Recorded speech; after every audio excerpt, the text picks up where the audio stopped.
memperkenalkan alat muzik inovasi yang telah saya hasilkan, recorder Capybara.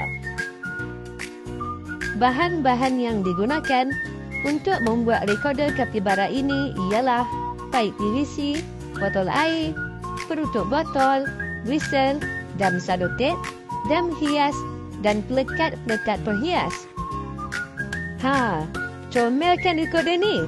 Bagi menarik, recorder ni boleh digunakan dalam sesi pengajaran dan pembelajaran bahasa Melayu.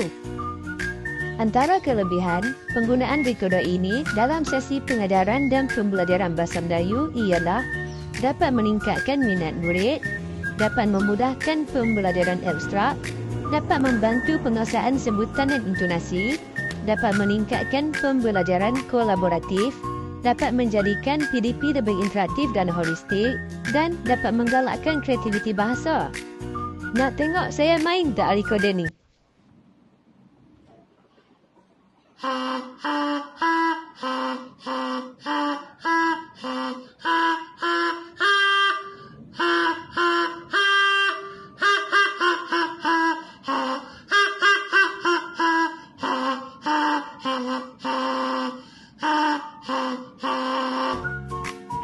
Menarik kan?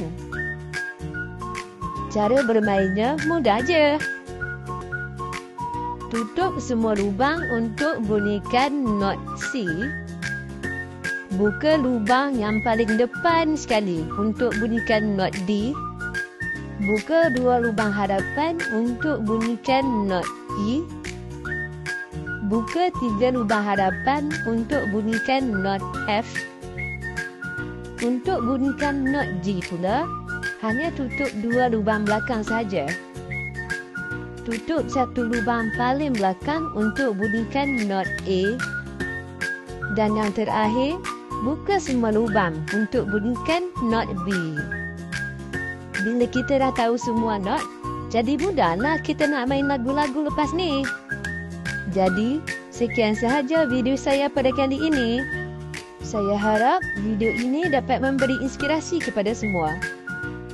Terima kasih kerana menonton. Bye-bye.